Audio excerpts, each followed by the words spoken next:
Paris is both attractive and competitive. I would say historically attractive because of the beauty of the city. Paris is Paris. And the fact that differently from other countries, the French economy is highly concentrated and centralized in Paris.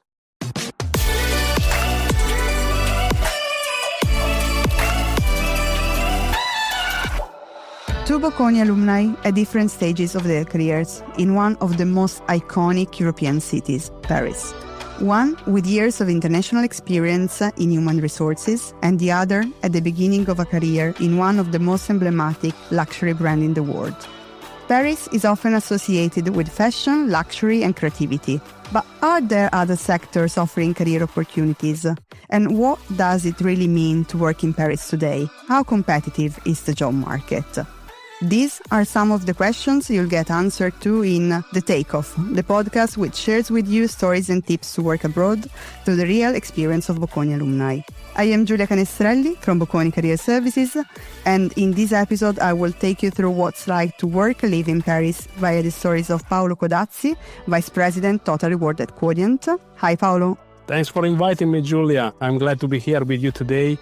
I'm ready to share a few tips about the work and life in Paris. And to the fresh perspective of Martina Moscato, International Product Manager of Miss Dior at Dior Beauty. Hello, welcome Martina. Hi Giulia, thanks for inviting me. It's really a pleasure to share some insights about my experience in Paris today with you.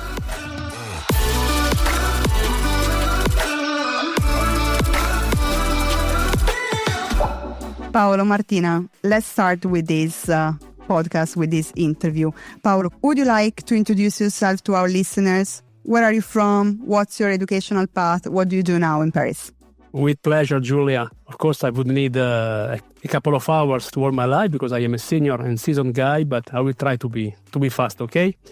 So in essence, I'm Paolo, from Cremona to Paris through Milan.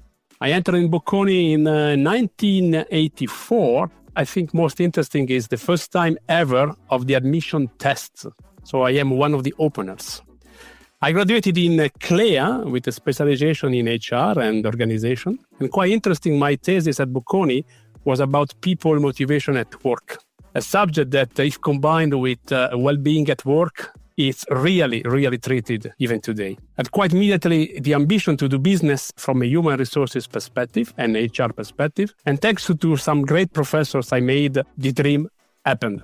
I'm now here with you after more than 30 years of career, 24 of them spent in Paris, during which, after consulting experiences, I have been quite lucky to serve on almost all HR expertise of the HR function, working with global responsibilities in different environments and company cultures. What a real amazing career. And Martina, I think you have quite just started. Would you like to introduce yourself? Yeah, of course. As you are saying, I've just started. It's been 3 years, not as long as Paolo, of course. I'm from Cianciana, a little small town in Sicily. I graduated in business administration in Venice. And then I moved to Milan to pursue a master's degree in marketing management at Bocconi University. And really from my first year at Bocconi, I decided to focus on luxury. And I had a dream destination in mind, and that was Paris. So during the second year at Bocconi, I did an exchange semester at ESSEC Business School. And then actually I never came back. It's been 3 years that I live here. Just after my exchange with another fellow Bocconian, Elisa, and we started applying for internships. And I got my first internship in luxury at Chloé. I actually, after that, did a series of internships, other 2 different internships in Dior, in both beauty and fashion, to really understand what was the best path for me. And so I'm now working as an international product manager on Miss Dior at Dior Beauty, meaning that I develop new products from concept to launch. And of course, it's so amazing and exciting, and imagine how exciting it can be to just draft an idea on paper and then be able to see it all around the world in our stores. And of course, we go to Sephora at each time that we have a new launch to just have a like a feeling of what we built. And of course, for me, it's just the beginning, but I can see the little stars in the eyes of all my colleagues that have been here for longer. And of course, my managers and my directors. Wow, yes, I think it's really beautiful to see your idea on stores, on shops all over the world. But of course, both of you are working in Paris. I would like to talk a bit about the Paris job market, because Paris is often perceived as very attractive, but also very competitive. Paolo, based on your experience as HR and of course a long experience in Paris job market, what really characterizes Paris job market in terms of access, in terms of competition, and also in terms of career progression? It's a very good question, Julia. And yes, I agree. Paris is both attractive and competitive. I would say historically attractive because of the beauty of the city. Paris is Paris. And the fact that differently from other countries, the French economy is highly concentrated and centralized in Paris. Paris is even more attractive after Brexit because Paris became a new target to locate several headquarters. Not all of them, but in any case, some of them. Competitive because of the attractiveness, talent from around the world are targeting Paris. It is true. And for this reason, we face a more and more global competition for attractive jobs in Paris. I have also to say that French talent coming from important local universities, the so-called les grandes écoles, are less internationally mobile than young talent of other cultures. So the competition is not only international, but also and even mainly with local and can be rude. Access to the labor market is not easy because a kind of fluency in French is often required. On the contrary, once you are installed in this market, like Martina, opportunities to develop a career are easier to get. So I would say let me say in Italian, the barriera all'entrata, the entry is competitive, really. But once you are here, and for sure Martina will tell you more, then you can really develop a good career. Yes, Martina, I would like to stress this point. How did you experience this competition with both French talents and international talents in general? I think it's also one of the points that stressed me more when I was starting to look for jobs in Paris. And actually finding my internship was not easy at all, the first one especially. Already, like first thing, because of the sector I was targeting, as Paolo is saying, Paris is really the epicenter of luxury. Of course, there are other industries to target, but luxury is really the main one, and especially fresh students from marketing are targeting. And of course, I was competing with all of the students coming from Les Grandes Écoles, as Paolo is saying. And then there were also all of the students from fashion school like EFM, and both a French local competition and an international competition. At the time when I was looking for my internship, I was still not very fluent in French. I was taking courses, but it was just the beginning. And at the same time, I had still no real experience in fashion yet compared to other French students who had completed maybe 1 or 2 internships before. But actually, I think that it was already like an advantage to have done something with throughout my years at Bocconi, because I did many competitions. For example, I participated to an LVMH challenge that Bocconi was organizing with Fendi.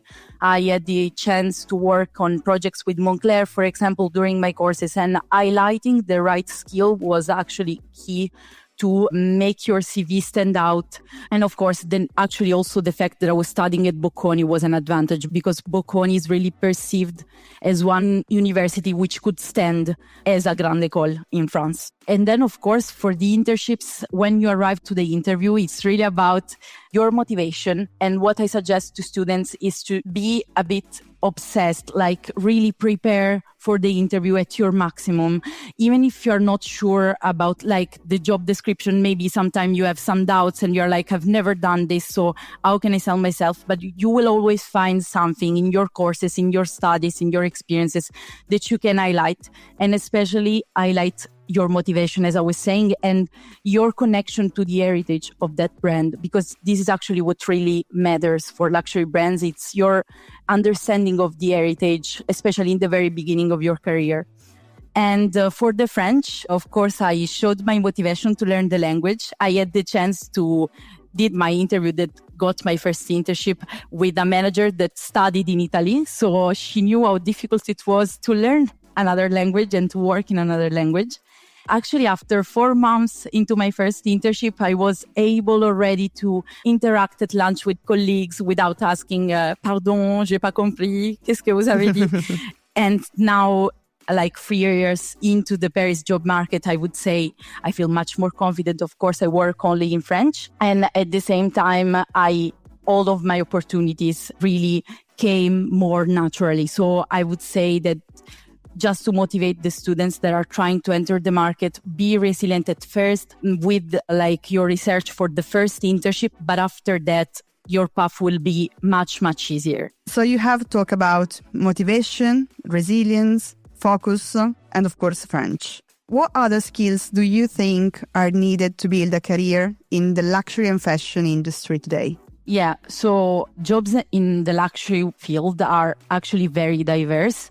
It really depends on the role. Sometimes you need to rely on more creative skills. In other roles, you would need more analytical one. And of course, you will need a good combination of both art and soft skills. I would say that flexibility and the ability to really multitask are among the first skills, especially for entry-level jobs, for juniors and for interns.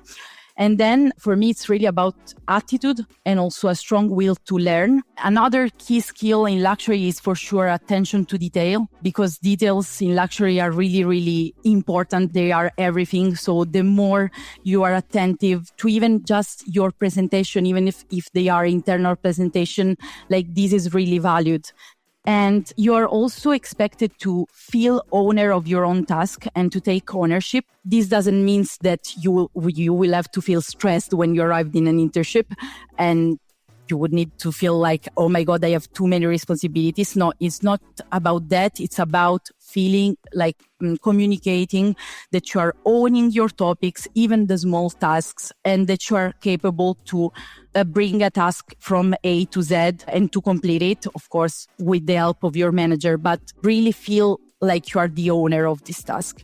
Another key mindset is for sure resilience, because in luxury, feedback is constant. Like every day you have feedback, and sometimes it's really direct. Sometimes they don't even have time to give you feedback because maybe things are going really fast. So you need to adapt and you need to accept this feedback, knowing that it's never personal. It's just a mindset in the industry. It's about striving for perfection, and that's really part of the job. And finally, of course, being confident. I would say it's an important skill because you need to really be confident in what you present, proud of your work, even if you think it's not perfect. But the important thing is how you present it, and especially showing that you are committed to always raising the level by asking questions, by demonstrating that you're curious, that you are really willing to learn. And this combination, I think, is really what helps you grow in the industry. Wow, what piece of advice for our students and for people willing to work in Paris. Paolo, we have talked about fashion and luxury, but I would like to ask you from an HR and a market perspective, is Paris mainly about fashion and luxury, or are there other sectors that are growing and offering interesting opportunities for international talents? Absolutely, Julia. Not at all. Paris is not just fashion and luxury.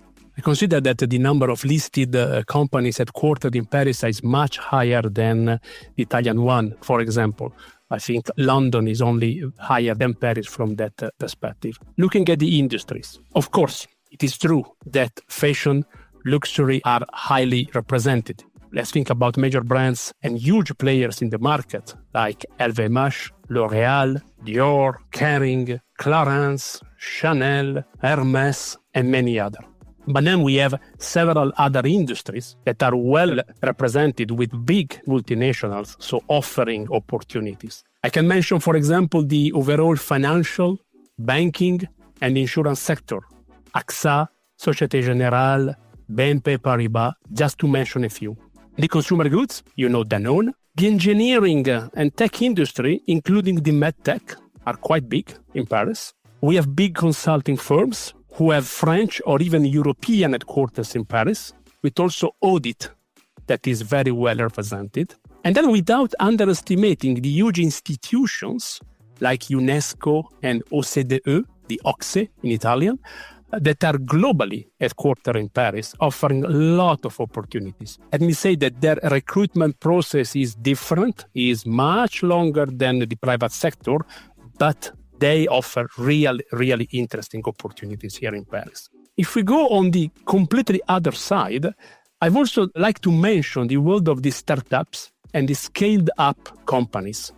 Thanks to Station F, that is the international recognized incubator, Paris became several years ago, and still is today, quite centric in Europe for young entrepreneurs and the financial system around them to fund investment, etc., etc. Just to give you an example, the SMAU, very well known in Italy, is every year organize an event and Station F to have Italian startups meeting French startups with young entrepreneurs. And as you can imagine, Bocconi Alumni is there to have initiatives and events. So you can see that in summary, luxury and fashion, of course, but we can really go in many other industries in Paris, offering real, concrete, and with a quite high number of opportunities. Yes, a lot of sectors, a lot of industries. And I would also like to ask you, what are the key factors to build a successful career in Paris? I'm thinking about maybe connection, networking, are there other? Connection is critical, no doubt at all. The power of networking, little lesson in French, le réseau, impacts more than 70% of career opportunities here. And I think it is the same all over the world, but for sure in France and in Paris. It was historical for the big universities, you remember, les grandes écoles, with some companies developing their leaders only if they were graduated from one or two of these grandes écoles. It was unbelievable. Now, since they are more open, Bocconi alumni are quite lucky here in Paris because our brand is since several years highly appreciated here. Just to give you an example, when I came to Paris, they asked me my school. I said, University Bocconi. They said, Bocconi. Yes, I know the name. Now, when interviewers are asking the school and our young talents say Bocconi, the comment is, Bocconi, top graduate school, etc. So the importance of that network and the school now is again still important, but we are much better place now than in the past. Other than networking and school as key factors, I would mention the excellence at work, a kind of ability to go straight to the point, supported by facts and key numbers. French culture is more engineer-oriented than economical. So being able to bring really a structured approach is very, very well appreciated here in Paris.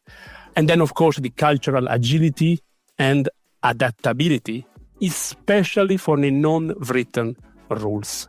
Because even if we have a lot of policies, procedures in Paris, the non-written rules or the cultural rules are very important. And the ability to adapt to them and being agile to understand them and live with them, I think it is key. I would also like to ask something that is quite linked to key factors, that is challenges. What are the main challenges a junior entering in the job market in Paris today would face, in your opinion, Paolo? From, say, my HR perspective, the availability to access the market from internship programs and accumulate even 2 or 3 experiences like those, followed by temporary contracts to then reach the permanent contract is extremely important. So we need to be flexible, we need to be adaptable, and need to be available, to be a little bit patient to go through this path. At the moment, the flexibility and the patience, I think, are even more important. Then the language. We work in English in Paris, no problem. But English of French professionals is honestly quite awful. They don't speak English very well. Sorry for listeners that are French, but it is true. Their accent is strong. So there is the tendency, honestly, to quickly turn to French. So it happens very often that the fluency in France is checked and appreciated. Then, as I said before, the competition could be rude. Bocconi alumni are, to me, honestly, well equipped to compete. But as you know, when we are now in the Olympics, for a recruitment, the silver medal does not win anything. We need a gold medal. So you've mentioned as challenges competition, access to the market, French, of course. Martina, did you face one of these challenges? Would you like to tell us your experience? Yes, so I totally agree with Paolo. In fact, it was I experienced at the beginning when I was trying to enter in the market. And I would say that flexibility and patience are really, really key because I did 3 internships. I was planning to do only 2, but then I needed to adapt and to do, for example, another one in order to build my career, to progress. So for me, one key thing when you arrive in Paris is really to accepting to start from wherever you can and then adjust progressively towards your dream job. Also, one challenge that I had was, of course, that I was applying to the most competitive internships in the most competitive luxury houses. So I would say start even from a job that doesn't really match with you. You might think at the beginning, but then the important thing is just to enter in the sector and discover the sector from within. And then from there, you can adjust towards your dream job. It was the case for me. And actually for me, my story was that I actually was applying to almost any role that I found within this company. At the beginning, I was very picky. I was applying only to merchandising role, product roles, because they were the ones that I also studied a bit at Bocconi, so I also knew them better. And I did a merchandising course with Prof. Saviolo, which was amazing. But then I knew that I needed to broaden my research. And I actually felt like a bit like Dr. Jekyll and Mr. Hyde because I interviewed for PR and influence. Then I interviewed for merchandising. I needed to fake a bit that I was passionate about all of these things. And of course, it was not the case because I knew that I had preferences. But I would say that actually your career is not decided from your first internships, but not even from your second or your third. And you can change career actually whenever you want in life. And I think that the very important thing is just to start somewhere, to get to know the industry and also the experience from your senior colleagues to understand which path could work better for you. So, of course, it's important to just start and building your network when you start your career, both within, of course, your office, but outside as well. And this is why Bocconi Alumni exists. You meet so many great people working in other industries, in other companies from the same industry. And this is just great. So to sum up, start somewhere, stay focused, learn from the senior, and of course, build your network. Paolo, Martina, this conversation has been really interesting. To conclude, would you like to share a piece of advice you would give to your younger self and to Bocconi students aiming to work in Paris? This is a difficult question. So, piece of advice. Come here ready to accept a certain degree of sacrifice. Start building your network from day one, immediately. Good news for you. The Bocconi Alumni chapter in Paris is number 1. We are absolutely ready to welcome and support you. We are big, we are funny and powerful. So if you come to Paris from Bocconi and you started networking with us, it's done. And from my side, for me, it would be just to don't wait to feel ready, because Paris is very competitive, and especially at the beginning, you will never tick every box and you will feel unprepared. But actually just start somewhere, learn fast, ask for feedback, and really use every experience to move one step closer to where you want to be. And eventually you're going to be there. Paolo, Martina, thank you for your time. It was a real pleasure having you here at The Takeoff, Tales and Tips to Work Abroad by Bocconi Career Services. And thank you to share your stories and help our listeners plan their careers. Really, thank you. Thank you, Julia. This is a great opportunity. Thanks for inviting us. This is also a great initiative, so good luck for next episodes. Thank you, Julia, for the invitation as well. And I really hope this helps all the students that want to really take this step and move to Paris. And of course, you are welcome, dear. And good luck for your next steps as well with the podcast. Thank you.